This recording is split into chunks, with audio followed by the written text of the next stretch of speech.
নমস্কাৰ সমূহ অসমবাসীলৈ মোৰ সংগ্ৰামী অভিবাদন জ্ঞাপন কৰিলো।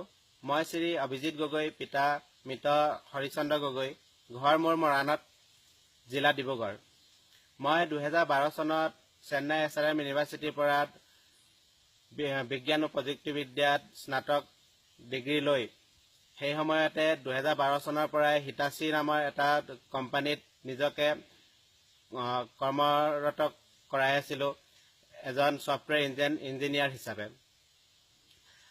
তাৰ সমপৰ্যায়কৈ মই MBA এটা কোৰ্চ কৰিলোঁ বাংগালোৰ বিজনেছ স্কুল এণ্ড মেনেজমেণ্টৰ পৰা। তাৰপিছতে মই কৰ্মসূত্ৰে বিভিন্ন ঠাইলৈ গৈছিলোঁ, যেনে ছিংগাপুৰ, অষ্ট্ৰেলিয়া, মালয়েছিয়া। শেহতীয়াকৈ মোৰ শেষৰ কাৰ্যকাল আছিল বাংগালোৰৰ SAP টেকনলজি এজন ছিনিয়ৰ ছফ্টৱেৰ ইঞ্জিনিয়াৰ হিচাপে। কিন্তু আজি সেই ক্ষেত্ৰখন বাদ দি মই বৈপ্লৱিক সংগঠনলৈ গুচি আহিলোঁ, নিজকে নিয়োজিত কৰিলোঁ বৈপ্লৱিক সংগঠনত। আজি মই বৈপ্লৱিক সংগঠনলৈ কিয় আহিলোঁ তাৰ বিষয়ে দুই এটা কথা আপোনালোকক অৱগত কৰিব বিচাৰোঁ।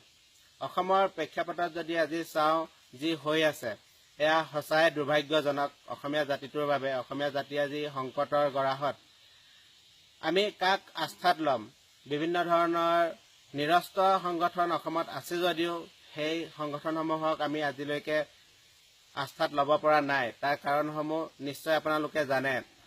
সংগঠনসমূহ কেৱল ভৱিষ্যতৰ ৰাজনৈতিক নেতা বনোৱা একোটা কাৰখানা মাথোন, তাতোতকৈ বেছি একো নহয়।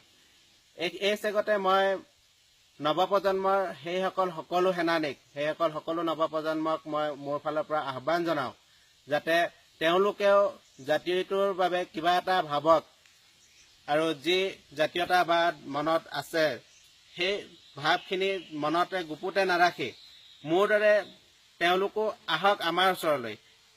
সংগঠনৰ সৈতে আমাৰ যি বৈপ্লৱিক সংগঠন তাত নিয়োজিত কৰক নিজকে জাতিটোৰ স্বাৰ্থত।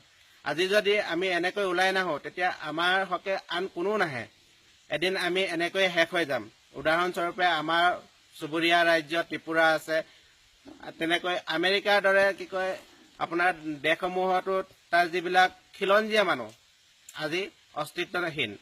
আমি তেনেকুৱা এটা অস্তিত্বহীন জাতি হ'ব নিবিচাৰোঁ। সেইকাৰণে নৱপ্ৰজন্মক মোৰ ফালৰ পৰা মই আহ্বান জনাওঁ, তেওঁলোকেও যাতে আমাৰ বৈপ্লৱিক সংগ্ৰামখনত নিজকে নিয়োজিত কৰি জাতিটোৰ স্বাৰ্থত এখোজ আগবাঢ়ি আহে।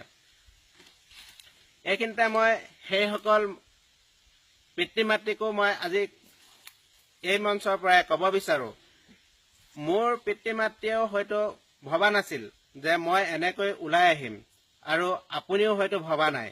আপোনাৰ মনত যদি কিবা অলপ হ'লেও জাতীয় চেতনা আছে, তাক আপুনি গুপুতে নাৰাখি প্ৰকাশ কৰক। ৰাষ্ট্ৰযন্ত্ৰলৈ আপুনি ভয় নকৰিব, যেনেকৈ মই ভয় কৰা নাই, মোৰ দৰে সহস্ৰজনে ভয় কৰা নাই।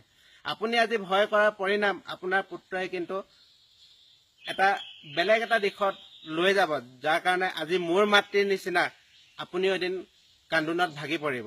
তেনেকুৱা এটা পৰ্যায় যাতে নাহে, তাৰ কাৰণে আপোনাৰ জাতীয় চেতনাক আপুনি উদগীৰণ কৰক, আপুনি বহিঃপ্ৰকাশ কৰক ৰাষ্ট্ৰৰ বিৰুদ্ধে, শোষণৰ বিৰুদ্ধে, বঞ্চিতৰ বিৰুদ্ধে।